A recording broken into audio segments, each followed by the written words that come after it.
Ótimo. Pessoal, boa noite novamente. Esse é o Dr. Regis Rezende Paulinelli. Ele é sócio titular da Sociedade Brasileira de Mastologia, SBM, presidente do Departamento de Oncoplastia e Construção Mamária da SBM, mestre e doutor em Ciências da Saúde pela UNB, mastologista do Hospital Israelita Albert Einstein de Goiânia, preceptor da Residência Médica em Mastologia da UFG, organizador do Programa de Educação Continuada Teórico-Prática em Oncoplastia e Reconstrução Mamária da SBM, no Hospital Araújo Jorge, em Goiânia, Mastology Program Federal University of Goiás, Breast Reconstruction Araújo Jorge Cancer Hospital, ACCG, e Albert Einstein Israelita Hospital, em Goiânia.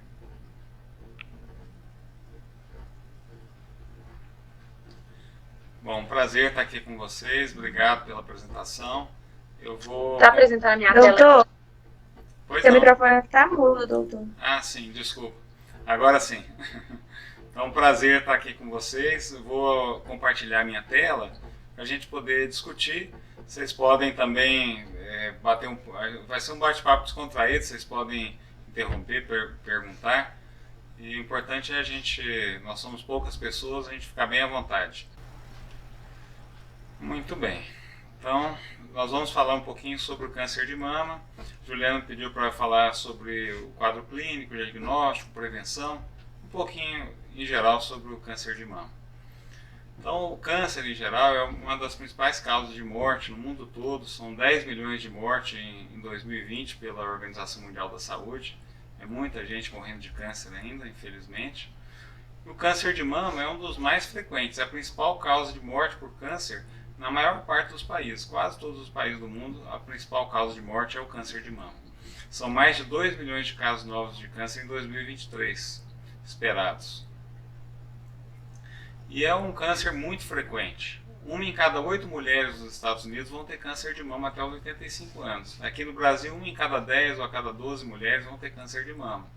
Então nós estamos aqui num grupo de quantas pessoas? 17 pessoas, né? Então a gente espera aí que tenha...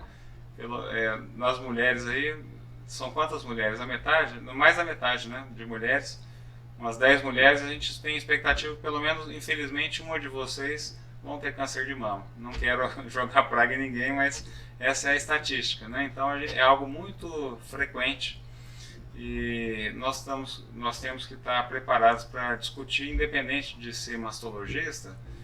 Qualquer médico tem que saber um pouco sobre o câncer de mama, saber orientar. É algo que as pessoas se interessam, perguntam. Então vocês vão esclarecer ainda muitas dúvidas e vão se deparar muito com esse tipo de doença ao longo da carreira de vocês.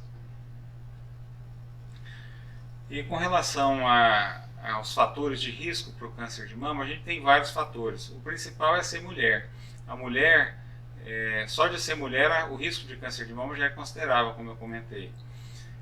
O homem também pode ter, mas acontece um caso de câncer em homem para cada 100 mulheres. Depois, o principal fator é a idade. Quanto mais velho, maior o risco de câncer de mama. E isso serve para a maior parte dos cânceres. Quanto mais a população envelhece, maior é a incidência de câncer em geral. Esse é um dos motivos porque o câncer de mama tem aumentado no mundo inteiro. Porque a população mundial tem envelhecido. A população brasileira também tem envelhecido e a gente tem uma expectativa que o câncer de mama aumente bastante nos próximos anos. O histórico familiar de câncer de mama, também de primeiro grau, é outro fator importante. Quem teve mãe, irmã ou filha com câncer de mama. Depois, em segundo grau, tia, sobrinha, avó, também aumenta um pouco, mas mais é o câncer de mama de primeiro grau. Quando a pessoa tem muitos casos de câncer na família, ou de câncer de mama ou de ovário, nós pensamos também que possa existir uma mutação genética. Existem algumas mutações genéticas, como o BRCA1, BRCA2, por exemplo, o P53, que é muito comum aqui no Brasil, mais do que em outros países. O risco de câncer de mama ele é altíssimo. 80% das mulheres vão ter câncer de mama até os 80 anos. Foi o caso da Angelina Jolie, que tinha muitos casos de câncer na família e descobriu que tinha a mutação no BRCA1 e ela tirou os ovários, tirou as mamas, fez reconstrução. Não é uma coisa interessante para a população em geral, mas para quem tem uma mutação, quem tem um risco muito alto, é algo a se pensar. A idade da menarca, a idade da menstruação, também aumenta quanto mais tempo de hormônio, se a pessoa teve a menarca, a primeira menstruação muito cedo, ou então teve a menopausa mais tardia, mais tempo de influência hormonal, maior o risco de câncer de mama. A idade do primeiro filho, antes dos 20 anos e depois dos 30 anos, também dá uma diferença grande, quase dobra o risco de câncer de mama. Quanto mais cedo a pessoa tem filhos, menor a chance de câncer de mama. Quem não tem filhos também tem um risco maior do que quem tem filhos. Isso a gente percebe que também é uma tendência de aumentar. Hoje em dia a população tem menos filhos do que antigamente. Também é um dos motivos para estar aumentando o câncer de mama. Alguns tipos de lesão, pessoas que fazem biópsia e têm hiperplasia atípica, tem alguns tipos de alteração, podem também ser de alto risco para câncer de mama. E o uso de hormônio, o uso de anticoncepcional, também aumenta um pouco o risco de câncer de mama. É pouco, o hormônio da menopausa aumenta mais quando ele é combinado, estrogênio e progesterona, e mais do que 5 a 10 anos. E o anticoncepcional aumenta um pouquinho também, mas a mulher geralmente usa o anticoncepcional numa fase da vida em que a chance de câncer de mama é muito baixa. Então, apesar de o risco relativo e proporcional aumentar um pouco, o risco absoluto, ou seja, a quantidade de casos que realmente vão acontecer, é muito baixa com o anticoncepcional. Não é algo que a gente preocupa muito. E existe uma estimativa que a gente poderia evitar até 80% até 70% das mortes, dos casos de câncer de mama, não as mortes, a incidência, os novos casos de câncer de mama, por mudanças dos fatores de risco. Então tem casos, 5% dos cânceres causados por mutação no BRCA, esse não tem jeito de mudar, só com a cirurgia profilática. A altura, a idade da menarca, outras mutações genéticas, fatores reprodutivos, a idade do primeiro filho, isso é mais difícil mudar, isso não tem como. Mas 68% dos cânceres de mama estão relacionados a estilo de vida. Por exemplo, a obesidade. 32% dos cânceres de mama são causados pela obesidade. 15% são causados por não amamentar. 11% por causa de sedentarismo, por falta de atividade física. 5% por bebida alcoólica. Álcool também aumenta a chance de câncer de mama. E uma dieta também com mais carboidratos e gorduras aumenta o risco de câncer de mama. Uma dieta com mais fibras diminui o câncer de mama. O tamoxifeno é um remédio que pode ser utilizado também em quem tem alto risco e pode reduzir o câncer de mama. Então a gente tem vários fatores, fatores aí no nosso estilo de vida que podem ser modificados, que poderiam reduzir até quase 70% dos cânceres de mama. Então isso é algo importante para todos aí saberem, e é uma mensagem que não é muito transmitida. Eu acho que todo mundo deveria saber disso. E talvez algumas pessoas animassem a mudar o estilo de vida. Uma das coisas mais difíceis na medicina é convencer a pessoa a mudar o estilo de vida, mas vocês veem que também aqui para o câncer de mama é muito importante. Outra coisa que é muito importante com relação ao câncer de mama é a questão do diagnóstico. Quanto mais precoce o diagnóstico de câncer de mama, maior a chance de cura. Aqui a gente divide o câncer de mama por estádios. Estádio 1, que é até 2 centímetros, estádio 2 até 5 centímetros, estádio 3, quando já tem linfonodos, está invadindo a pele, o músculo, casos um pouco maiores, mais de 5 centímetros, e o estádio 4 quando já tem metástases. E aí vocês veem a sobrevida em 10 anos, a curva de sobrevida. E a gente vê que quando a pessoa está no estádio 1, a grande maioria, mais de 90%, vai ficar curada. Se for um carcinoma in situ, então 98% das pessoas vão ficar curadas. Parece que tem uma pergunta, né, Leonardo? Você queria falar alguma coisa? Isso, doutor, boa noite. Boa noite. Desculpa interromper o senhor, só que eu fiquei uma dúvida em questão aos fatores de risco. O senhor falou, né, de hiperplasia atípica e uma biópsia, aí eu queria saber se histórico de cisto ou algum fibroadenoma, um achado benigno, também seria fator de risco.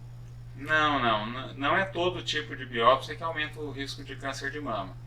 É só só hiperplasia atípica, algumas lesões proliferativas. Não são, tem os nomes lá, adenoma esclerosante complexo, tem papiloma esclerosante, tem algumas lesões que aumentam a chance de câncer de mama, mas não todas. Fibroadenoma e cisto, que são muito frequentes, não interferem no risco de câncer de mama. Mastalgia, que é muito comum, ectasia ductal, nada disso interfere no risco de câncer de mama.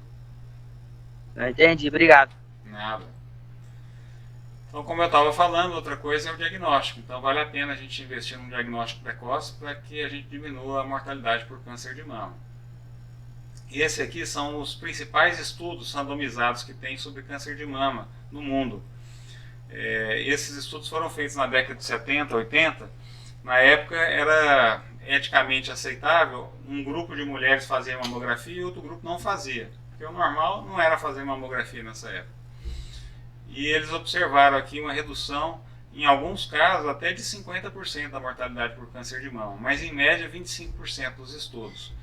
Esse benefício é maior nas mulheres quando a mamografia é acima dos 50 anos, mas também entre 40 e 50 teve uma grande redução do câncer de mama.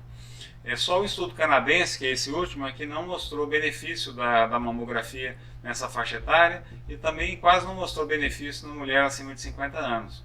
Esse é um estudo que sempre vem sendo publicado e vem questionando o rastreamento, dizendo que ele não tem importância, mas esse foi um estudo mais velho do que os outros. Quando eles fizeram o estudo no Canadá, a mamografia já estava bem consagrada por publicações dos outros estudos.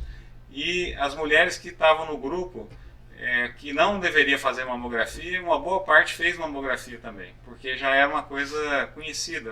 Elas estavam lá randomizadas, sorteadas para não fazer, mas ia lá e fazia mesmo assim. Então é um estudo que a gente não confia muito, mas eles sempre estão publicando e estão comentando aí, falando que a mamografia não tem importância. Mas a maioria dos estudos, sim, a mamografia teve uma importância muito grande. É o único exame que tem comprovação científica que reduz a mortalidade por câncer de mama. Nós não temos mais estudos randomizados, mas esse é um estudo sueco que foi publicado ano passado.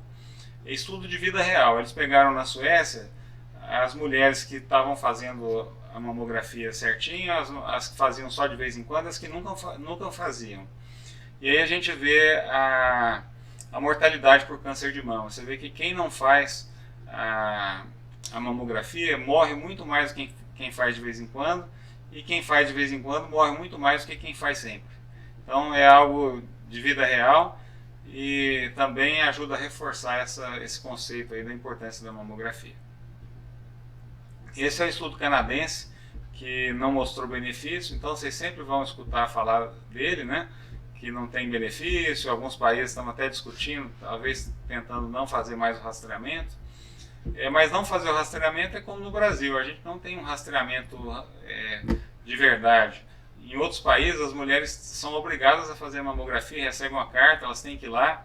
Em alguns países, se elas tiverem câncer de mama e não tiverem feito a mamografia, elas não têm direito ao tratamento pelo câncer de mama, elas têm que pagar tudo do próprio bolso. Então é uma situação muito diferente do Brasil. E aqui a gente não tem um rastreamento, uma porcentagem pequena da população faz e a gente sabe o que é. É muito tumor localmente avançado, muita morte por câncer de mama sem necessidade. Mas o que a gente... Essas curvas aqui são para vocês terem noção que a mamografia não serve para todos os tipos de câncer de mama. Tem esse tumor A, que é o de baixo, que ele é muito indolente, que ele nunca vai ser detectado pela mamografia. Tem outros que vão ser detectados pela mamografia e ela vai evitar de crescer e vai evitar de dar metástase, de matar a mulher. Tem outros que vão ser detectados pela mamografia numa fase precoce, sem ser palpável, mas mesmo assim eles são agressivos e vão desenvolver metástase. Tem outros que aparecem antes mesmo que a pessoa faça a mamografia.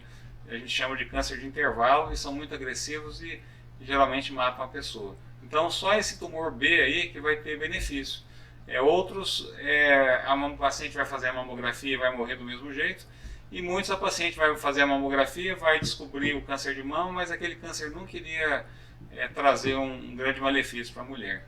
Então, realmente não são todos os cânceres de mama, mas mesmo assim vale a pena fazer a mamografia. A gente vai ter uma redução da mortalidade. Então, de acordo com a Organização Mundial da Saúde, como que tem que ser essa prevenção do câncer para que ele seja efetivo? A gente tem que identificar a doença em indivíduos sadios, ou seja, antes da gente palpar o tumor. A paciente tem que ter acesso ao diagnóstico e ao tratamento, também não adianta diagnosticar e a paciente não poder tratar. E tem que ter pelo menos 70% da população-alvo tem que estar fazendo o exame. Isso em geral para um rastreamento. Se não for dessa forma, não vale a pena fazer rastreamento. Quais são as recomendações para a mamografia? A gente tem várias recomendações ao redor do mundo. A gente tem, aí eu coloquei algumas: American Cancer Society, US Preventive Service Task Force, European Commission Initiative on Breast Cancer, NCCN, que é americano, e a Sociedade Brasileira de Mastologia. Cada um sugere uma data do início para começar a mamografia. Alguns sugerem fazer mamografia todo ano, outras a cada 2 anos. Alguns sugerem fazer até os 75 anos, outros, se tiver pelo menos 7 ou 10 anos de expectativa de vida. Alguns recomendam fazer exame físico, outros não recomendam. O autoexame, a maioria não recomenda, só o Brasil que recomenda, porque no Brasil, infelizmente, 60% dos cânceres de mama são detectados pela própria mulher, que é uma situação muito ruim, né? Então ainda vale para a gente fazer o autoexame, mas nos países que se faz a mamografia nem tem importância fazer o autoexame. Tá? Então essas são as recomendações, vocês veem que elas são conflitantes, cada um sugere uma coisa. Aqui é um estudo indiano que eles randomizaram, eles não têm mamografia também, rastreamento mamográfico igual no Brasil, e eles fizeram um sorteio. O médico examinava a paciente e em outro grupo o médico não examinava. E aí teve uma influência também do exame médico. O exame médico reduziu a mortalidade por câncer de mama. Então vale a pena consultar com o mastologista, palpar a mama. E aqui eu queria só comentar o porquê que a Sociedade Brasileira de Mastologia sugere que no Brasil a gente comece aos 40 anos e não aos 50 como em alguns países. E também não aos 50 como o INCA e o SUS, o Ministério da Saúde, sugere aqui no Brasil. Eles sugerem que faça a partir dos 50 a cada 2 anos. Então o que acontece no Brasil? Essa aqui é a distribuição do câncer de mama em 187 países. E a gente vê que nos países em desenvolvimento a gente tem uma proporção maior de mulheres jovens com câncer de mama, porque a população desse país é mais jovem também, né? Então tem uma diferença. Se a gente, por exemplo, aqui no Brasil fizer só mamografia a partir dos 50 a cada 2 anos, a gente vai detectar só 51% dos cânceres de mama. Ao passo que se a gente, aliás, é só 49% dos cânceres de mama. Ao passo que se a gente fizer a mamografia a partir dos 40 anualmente, a gente vai achar quase 90% dos cânceres de mama pela mamografia, que é o ideal, né? Então o ideal é que a gente não tenha muito câncer de mama palpável, que a gente diagnostique o câncer antes dele ser palpável. Então por isso que a gente sugere que se faça a partir dos 40 aqui. A gente tem uma lei federal de 2009 que dá direito à mulher, toda mulher tem direito à mamografia a partir dos 40 anos. Então a gente tem esse precedente legal aí para cobrar caso não esteja sendo feito. E se a gente pegar a recomendação do INCA, que é a partir dos 50 anos, olha só, uma porcentagem pequena das mulheres estão fazendo essa mamografia. Aqui no Brasil, em geral, 60% tem feito a mamografia. E se a gente começar a partir dos 40 anos, só 30% das mulheres estão fazendo a mamografia como preconizado. Então, tem muito trabalho pela frente de conscientização, ou então de realmente implementar o rastreamento organizado, como acontece em outros países. Aqui a gente chama de rastreamento oportunístico. Quando a mulher vai no médico, o médico lembra de pedir uma mamografia, aí ela faz. O ideal é que ela recebesse uma carta e com a recomendação é que ela fosse lá para fazer a mamografia sem ninguém pedir mamografia, sem médico nenhum pedir mamografia. Esse é o ideal. Quando ela faz a mamografia, a gente tem o BIRADS, que é uma classificação que vocês vão ouvir falar muito. É categoria 1, 0, 2, 3, 4, 5, 6, que vale a pena comentar um pouco, porque vocês vão se deparar com isso ao longo da vida. No Brasil a gente tem o Cismama, que é um tipo de BIRADS, que também serve para laudar a mamografia, mas não segue exatamente o que o BIRADS fala. No BIRADS a gente tem a categoria 0, que é uma avaliação incompleta.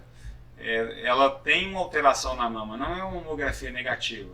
O 0 é porque tem uma alteração, tem um nódulo, tem uma calcificação, e a gente precisa fazer um exame complementar, uma compressão seletiva, que é apertar bem aquele local para ver se é uma sobreposição de imagem, aquela imagem que a gente está vendo, fazer a magnificação, que é ampliar bastante a imagem para ver as calcificações melhores, fazer algumas incidências especiais, a ultrassonografia também, para ver se a lesão é sólida ou cística, e a ressonância não entra aqui como indicativo para esclarecer o BIRAD 0. A gente não precisa fazer ressonância para esclarecer o BIRAD 0. Tá? Então aí um exemplo de um nódulo que tem que comprimir para ver se ele está bem circunscrito, bem redondinho, as microcalcificações ampliadas, e o nódulo que a gente fica na dúvida se é sólido ou cístico e faz ultrassom.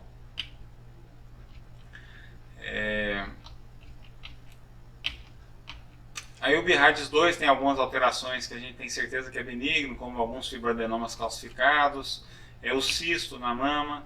Quando a gente faz a mamografia e tem um nódulo, a gente 0, mas depois faz ultrassom e vê que é um cisto, que é anecórpico, com reforço posterior, aí já é benigno. Tem alguns tipos de calcificação que a gente chama de leite de cálcio, que é benigno, calcificações grosseiras, calcificações vasculares, amartoma, linfonodo intramamário, tudo isso é benigno. Tá? Algumas calcificações que a gente chama de secretórias, essas esparsas. E a categoria 3, que é provavelmente benigno, nesse caso da categoria 3, a gente tem em torno de 2 a 3% de chance de ser um câncer de mama. Então, nesse caso, a gente não faz biópsia, mas faz um acompanhamento. É o exemplo desse nódulo, bem circunscrito, bem redondo, que a gente confirmou que é um nódulo sólido no ultrassom. Esse nódulo ele é categoria 3. A gente faz um acompanhamento por 6 meses, depois de um ano a gente pode olhar até de ano em ano, e depois de 2 a 3 anos a gente pode reclassificar como categoria 2 se ele não teve nenhum crescimento. Algumas calcificações um pouquinho mais agrupadas, redondinhas, são categoria 3, e essas calcificações mais agrupadas e irregulares, elas são categoria 4, são suspeitas. Ou então esse nódulo muito denso, espiculado, com umas arestas, que ele não é bem redondo, esses nódulos são suspeitos. Como esse aqui, que é categoria 5, que é altamente suspeito, que ele tem esse aspecto de uma estrela. Então esse aí é bem suspeito mesmo, e a chance de câncer ele chega a 90%. Na categoria 4, na categoria 5, a indicação é fazer uma biópsia. A gente não faz biópsia para todo mundo, só quando tem categoria 4 ou 5. Aí um exemplo no ultrassom também de um nódulo suspeito, com sombra, irregular. Essas calcificações também muito irregulares. E também é importante a gente orientar as mulheres a guardar a mamografia antiga, porque a gente compara a mamografia, a gente vê se a lesão está crescendo ou não, como nesse caso aqui. A lesão cresceu, ficou mais densa e era um câncer de mama, então é importante a gente ter essa comparação. Vocês vão ouvir falar também da mamografia digital. A mamografia digital é a mesma mamografia da convencional, tem que apertar do mesmo jeito, só que o sistema de captação da imagem é diferente. O sistema de captação é digital, mas ele funciona igual a mamografia convencional, não tem muita diferença, só é uma imagem um pouquinho mais bonita, um pouco melhor. Tem o mesmo aperto na mama. Vocês vão também ouvir falar de tomossíntese. O que é tomossíntese? Seria como uma tomografia, só que para a mama. No raio-x, a gente vê várias imagens sobrepostas. A gente vê o coração, as costelas, vê tudo junto, a mesma imagem.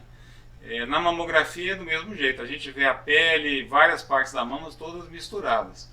E a tomossíntese, ela faz vários cortes da mama, como se fosse uma tomografia, e a gente tem uma melhora da sensibilidade, a gente consegue detectar mais cânceres de mama e de forma mais precoce, e evitar também o recall, que é chamar a paciente para fazer compressão seletiva, fazer ultrassom, fazer outros exames. Então a tomossíntese ela é uma evolução. Eu acredito que no futuro a gente não vai ter mais mamografia, vai ser tudo tomossíntese. Nos Estados Unidos, por exemplo, já 40% das mulheres não têm feito mais mamografia, têm feito tomossíntese, substituindo a mamografia. Mesmo sem ter um estudo randomizado como na mamografia, ela é a mesma mamografia de antes, só que com uma resolução bem melhor. Também vocês vão ouvir falar de mamografia contrastada, que é uma mamografia que injeta um contraste na veia e a gente consegue ver melhor o câncer de mama, porque o câncer capta o contraste. Isso é feito não de rastreamento, é feito mais para diagnosticar o câncer de mama, para a gente ver nessas mamas densas, que a gente não enxerga direito o tumor, como nesses exemplos aí a gente consegue ver melhor o que é tumor, o que não é. Então são algumas indicações, é uma coisa nova. E a ultrassonografia é algo muito frequente, vocês vão ver muita ultrassonografia.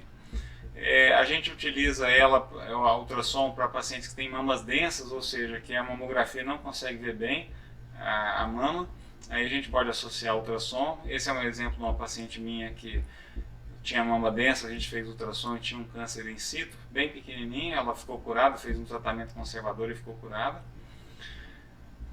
Então é interessante, o ultrassom ele vai detectar vários casos de câncer de mama nessas mamas densas, né? E a gente tem que sempre ter em consideração que 15 a 25% dos cânceres de mama não aparecem na mamografia, então ela não consegue ver todos os casos. Por isso é importante palpar a mama e, se a gente não conseguir ver bem na mamografia, associar ao ultrassom. Aí sim a gente vai conseguir fazer um rastreamento bem feito e vai diagnosticar a maior parte dos cânceres de mama. O ultrassom não substitui a mamografia, ele não é tão bom quanto a mamografia e ele vê muitas lesões benignas que não tinham importância. A gente, quando faz ultrassom, a gente faz um monte de biópsia desnecessária, vê vários tumores suspeitos que na verdade não eram nada, eram fibroadenomas. Então a gente não recomenda que faça ultrassom de rotina, só quando a gente tem dúvida na mamografia, tá bom? A gente vê vídeos aí, fake news, médicos recomendando fazer o ultrassom ou um ultrassom especial aí para substituir a mamografia. Não existe isso, é tudo charlatanismo. Não acreditem nisso e não propaguem esse tipo de ideia, por favor. E o ultrassom também vai ser importante para ver se a lesão é sólida ou cística. O cisto é benigno, não tem que fazer nada. Também vai ajudar a ver se é benigno ou maligno. Na prótese de silicone, a prótese às vezes dificulta um pouco aparecer a mama toda na mamografia, a gente pode associar ao ultrassom. Tem uma manobra de Eklund que a gente puxa a mama e vê melhor, mas mesmo assim associar ao ultrassom já tem comprovação que aumenta a detecção do câncer de mama nessas pacientes com prótese. Mastalgia é muito frequente, 80% das mulheres vão ter dor na mama, mas não tem benefício comprovado fazer ultrassom para essas pacientes com mastalgia. A gente não vai achar câncer de mama fazendo ultrassom nessas mulheres. Mulheres com alto risco, que têm histórico na família, que têm uma mutação genética, o ultrassom vai detectar até 28% de cânceres a mais do que a mamografia. Só que hoje em dia ele já está ultrapassado. A gente sabe que a ressonância ela vê bem melhor do que o ultrassom. Então nessas mulheres de alto risco a gente tem feito a mamografia e depois de 6 meses a ressonância. e vai intercalando a cada 6 meses mamografia e ressonância. Em algumas mulheres de altíssimo risco, algumas até preferem fazer a retirada das mamas ou do ovário profilático. A ressonância, ela também não substitui a mamografia. Ela vê um monte de alterações que não são nada. Ela tem uma baixa especificidade. Ela vê coisas que não existem. Ela vê tão bem que vê coisa que não existe. Vê chifre em cabeça de cavalo, como tem esse ditado. Aqui um exemplo de um câncer que foi detectado pela ressonância. A gente utiliza, em alguns casos, que a gente está na dúvida do tamanho da lesão, para operar, para ver a resposta da quimioterapia. Em alguns casos de câncer de mama, a gente faz a ressonância, não para todo mundo. E não faz a ressonância de rastreamento, a menos que seja uma pessoa de altíssimo risco, com um histórico familiar muito forte, ou então com mutação genética, com alteração genética. Quando a gente tem uma lesão suspeita, a gente vai fazer uma biópsia. A gente pode fazer a biópsia com agulha fina, que é esse PAF, que é punção aspirativo por agulha fina, por isso que vem esse nome. Ou pode fazer a core biopsy, que é uma biópsia com agulha grossa. A core biopsy ela é bem melhor do que a punção, então a gente quase não faz punção mais hoje em dia. A gente faz punção só quando a gente está em dúvida se é um nódulo sólido ou cístico.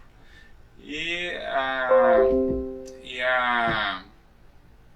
core biopsy vai ser o que a gente vai fazer na maior parte dos cânceres de mama, nas lesões suspeitas, para diagnóstico. Em casos de microcalcificação, a core biopsy não é muito boa. Também em nódulo muito pequeno, menor do que 1 ou 2 centímetros, também não é muito boa a core biopsy. Às vezes ela falha, ela dá um resultado negativo e era um câncer de mama. Então a mamotomia é uma biópsia com agulha grossa e associada com um vácuo. A agulha é mais grossa e ela tem um vácuo, então ela tira um pedaço, uma área grande da mama. Inclusive tira a maior parte dessas lesões menores que 2 centímetros inteira. E aí a gente tem um diagnóstico preciso do que é o tumor. Então ela substitui a cirurgia em muitos casos desses de diagnóstico. É importante então que as mulheres tenham acesso ao diagnóstico precoce, como eu comentei, né? Tenham acesso rápido a essas biópsias, ao tratamento e tem um tratamento adequado. Tudo isso vai influenciar na cura. A maior parte das mulheres com câncer de mama vão ficar curadas. Em alguns países chega a 90% a chance de cura, aqui no Brasil 80% a chance de cura. 80% das mulheres que têm câncer de mama em 10 anos não vão ter mais nada relacionado com o câncer. Então isso é uma taxa muito alta, é um câncer altamente curável, mas depende disso, depende do diagnóstico precoce, ela conseguir rapidamente fazer a biópsia, o diagnóstico e fazer o tratamento, que às vezes vai ser a cirurgia, às vezes vai ser a quimioterapia inicialmente. Do ponto de vista do tratamento, o mais importante é a cirurgia. 80% dos cânceres de mama vão ser curados exclusivamente pela cirurgia. A quimioterapia não tem efeito nenhum. A paciente vai ficar curada só com a cirurgia. E 20% vai ser das curas vão acontecer além da cirurgia pela associação da quimioterapia, radioterapia, hormonioterapia, imunoterapia, outros tipos de tratamento que vão aumentar a chance de cura.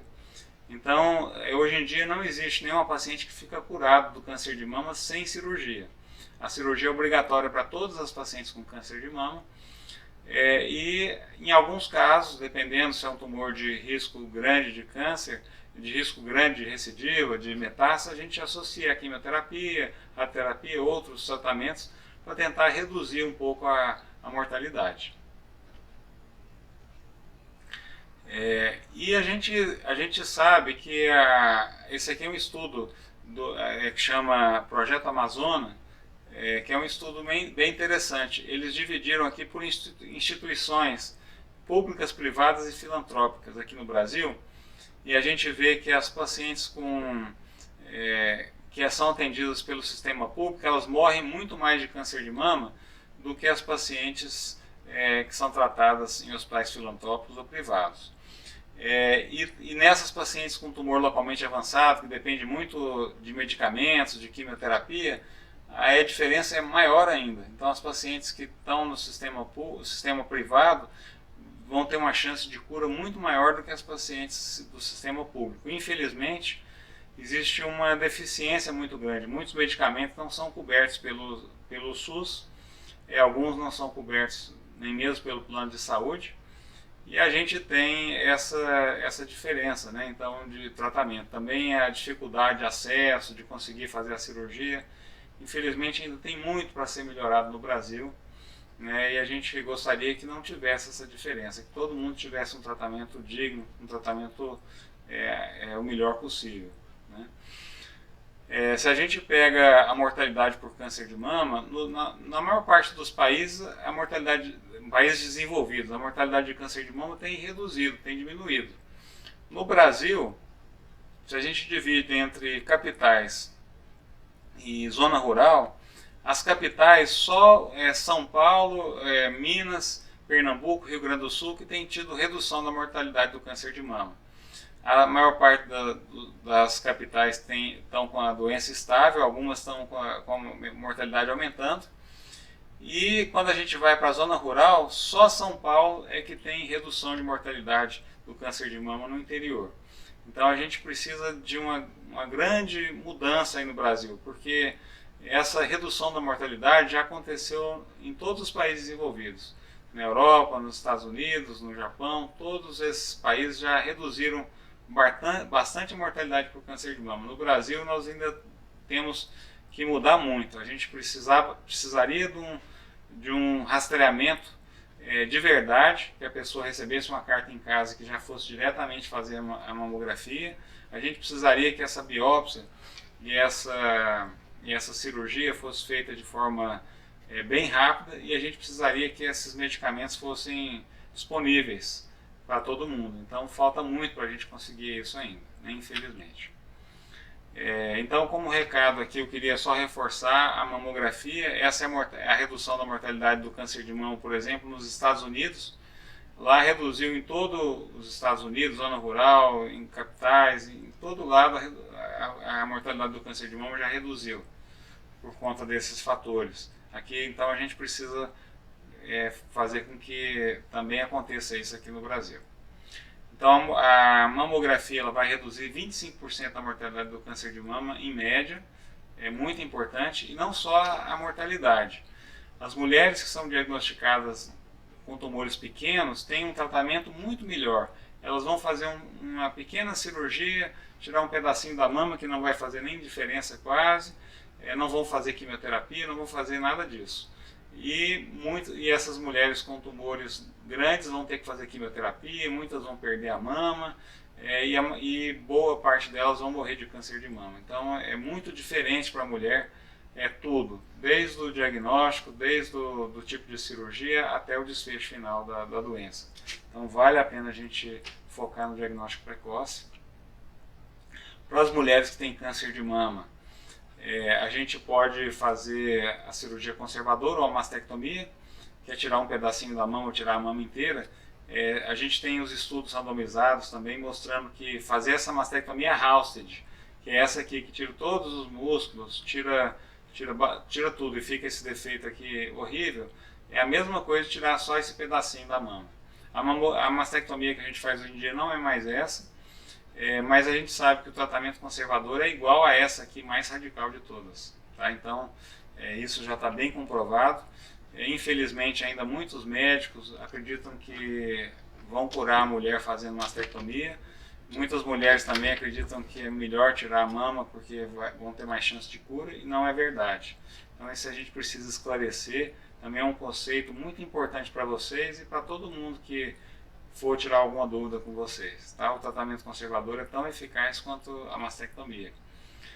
E a diferença é que as mulheres que fazem um tratamento conservador ficam muito mais satisfeitas, têm menos complicações, não tem diferença na recidiva local e tem que fazer menos cirurgias. A reconstrução é muito mais difícil nessas mulheres. Esse aqui é um estudo que a gente publicou esse ano, 2 meses atrás, mostrando as nossas pacientes que fizeram reconstrução de mama. 760 pacientes, mais ou menos a metade fez reconstrução associada com tratamento conservador, e a metade de reconstrução depois de mastectomia. E a gente vê uma diferença enorme no tipo, na satisfação das mulheres. As mulheres estavam muito mais satisfeitas com o tratamento conservador. Para conseguir aumentar a taxa de tratamento conservador, a gente tem duas coisas. A terapia neoadjuvante, que é uma quimioterapia, imunoterapia, hormonoterapia que a gente faz antes da cirurgia para reduzir. A gente não quer que a paciente faça um tratamento conservador e fique com uma deformidade igual essa aqui.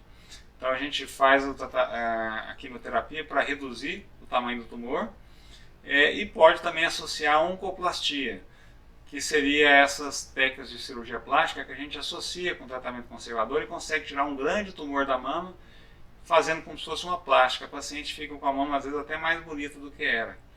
Então a gente utiliza isso com muita frequência também nesse tratamento do câncer de mama. O Leonardo também, de novo, queria fazer uma pergunta, né? Pode falar. Isso, doutor, eu não entendi essa terapia conservadora. Seria somente a quadrantectomia, ela? Eu estou falando da mama, né? Na verdade, de cirurgia, a gente faz a cirurgia da mama e faz a cirurgia da axila. A cirurgia da mama a gente chama de tratamento conservador ou mastectomia. E a cirurgia da axila a gente pode tirar a axila toda, fazer um esvaziamento axilar, ou pode tirar só um linfonodo sentinela. Em alguns casos, nem fazer esse linfonodo sentinela. Por exemplo, o carcinoma in situ, a gente nem faz o linfonodo sentinela na maioria das vezes. O sentinela é um gângliozinho que é marcado por medicina nuclear ou por um corante, e a gente consegue retirar esse nódulo e ele prediz o restante da axila. Se ele estiver livre, o restante da axila também vai estar livre. Isso é o que a gente faz de cirurgia. Tá? Cirurgia a gente trata a mama e trata a axila. Entendi, doutor. Obrigado. Nada. Então é isso, assim, só para vocês terem uma ideia geral do que é a prevenção, qual que é a importância da prevenção do câncer de mama, como que a gente pode prevenir, tanto para diminuir o risco de ter câncer, como para diminuir o risco de morrer por câncer de mama, e um pouquinho também do que é o tratamento, o que importa nesse tratamento e na cura da mulher. Esse site aqui, que é o oncoplast.com, ele tem centenas de aulas e centenas de vídeos de cirurgia do câncer de mama, de reconstrução. São pacientes nossas, e a gente disponibilizou isso no começo da pandemia para poder beneficiar muita gente interessada em aprender esses tipos de cirurgia, sobretudo essas reconstruções de mama que a gente faz muito.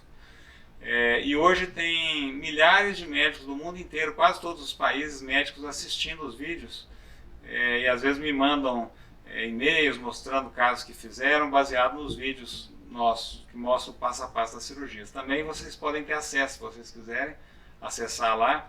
A gente, depois que a pessoa acessa, falando que é médico ou estudante de medicina, a gente já autoriza, e vocês podem também ver várias aulas, se quiserem aprofundar em alguma coisa aí sobre câncer de mama.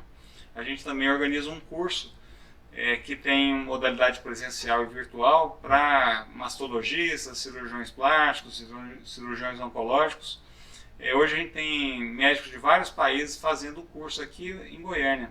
É o curso mais concorrido do Brasil, tem alguns outros, mas é um dos principais, um dos cursos mais conhecidos no mundo e mais concorridos do Brasil. Então é interessante, é só para vocês saberem que a gente está envolvido também nesse treinamento de outros médicos. Essa educação faz parte da nossa vida aqui, né? De treinar outros colegas para que eles possam fazer um bom tratamento para a mulher, que a mulher possa ter uma cirurgia bem feita, digna, que tenha bom resultado, e está disponível aí para vocês também. Eu agradeço a oportunidade de estar aqui com vocês e estou aberto a perguntas. A gente que agradece, doutor. Foi ótimo, excelente, adorei. Muito, muito, muito bom. Só tenho a agradecer mesmo. Alguns dos meninos que estão aqui presentes tem alguma pergunta para fazer, alguma dúvida? Nossa, o Leonardo já levantou a mão 2 vezes. Levantar a terceira vai ganhar música. Não tem mais não, doutor. Obrigado aí, viu? Eu tô brincando, pode perguntar.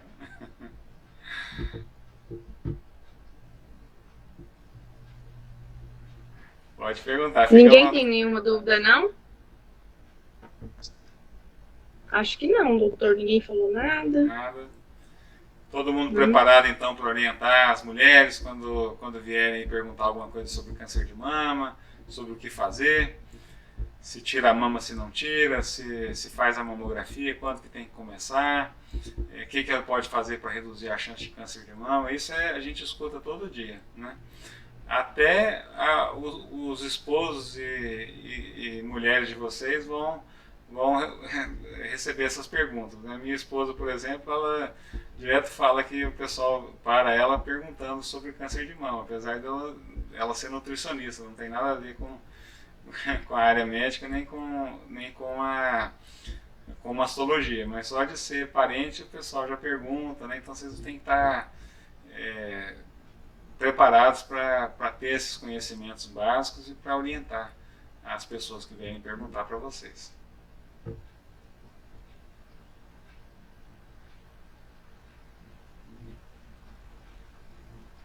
Acho que tá todo mundo sabendo. Tá ótimo. Ninguém me perguntou nada. Obrigada. Depois lá no oncoplast.com tem os meus contatos, telefone, tem e-mail, WhatsApp, aí vocês podem, se tiver qualquer pergunta também, vocês podem perguntar por lá ou por esses outros canais. Tá bom, eu tirei uma foto aqui, vou compartilhar com todo mundo. Tá? Ótimo. Um Obrigada. abraço, boa noite, Um abraço bom também. Outubro Rosa para vocês.